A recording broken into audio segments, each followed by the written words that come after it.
Kate Middleton n'a pas hérité du surnom de Waity Katy pour rien. Avant son mariage avec le prince William, en 2011, l'actuelle princesse de Galles a dû se montrer bien patiente et résiliente. Car accroché à sa liberté et loin d'être sûr de vouloir lui demander sa main, le fils de Charles III a longtemps tergiversé. Aujourd'hui, Kate Middleton et le prince William sont les heureux parents de 3 enfants et forment un couple uni dans la bataille contre le cancer que livre la mère de famille de 42 ans.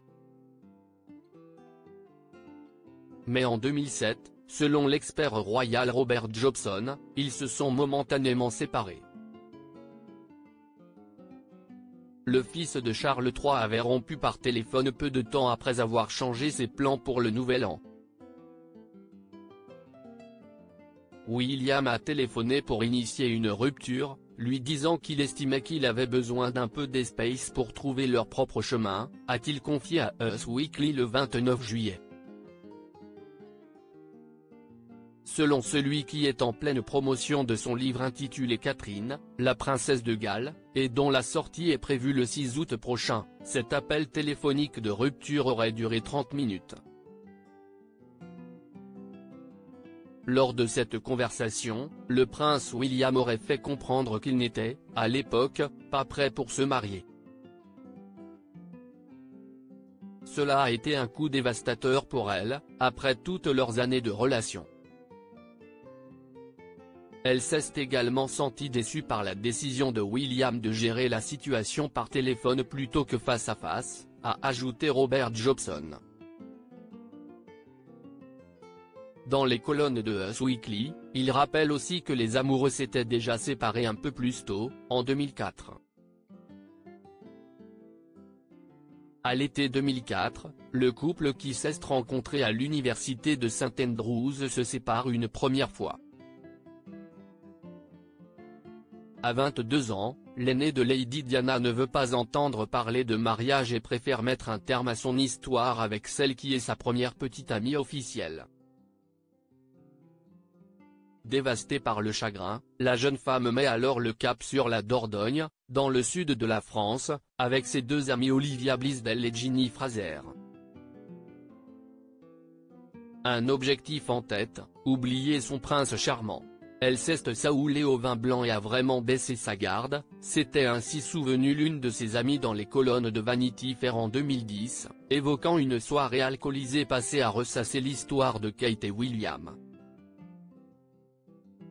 Elle se demandait si elle devait ou non lui envoyer un texto ou l'appeler.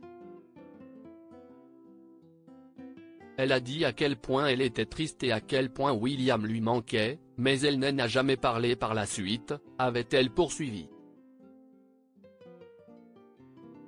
Selon Cathy Nicholl, auteure de l'article dans le mensuel, il s'agissait alors de la première épreuve sérieuse subie par Kate et William.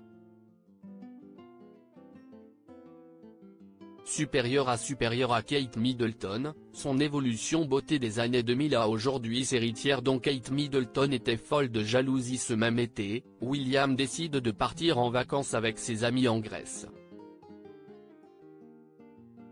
Parmi ses amis, un certain Guy Pelly, que Kate Middleton ne porte pas dans son cœur. Elle estimait qu'il avait une mauvaise influence sur son futur mari. Dans Vanity Fair, il était notamment révélé qu'à l'adolescence, Guy Pelly achetait des magazines pour adultes à William. Plus tard, leurs soirées arrosées à Highgrove ont aussi beaucoup fait parler. La jeune femme était aussi très agacée par les rumeurs d'infidélité qui entouraient son couple avec William. Pour Cathy Nicholl, la proximité du frère de Harry avec les héritières Anna Sloane et Isabella Anstruther-Gough-Calthorpe avait aussi particulièrement contrarié Kate Middleton. Mais cette première rupture fut de courte durée. En novembre 2004, Kate et William étaient de retour à St Andrews et leur relation semblait renforcée. Cette séparation ne sera toutefois pas la seule du tandem. Crédit photo, Gov.INF.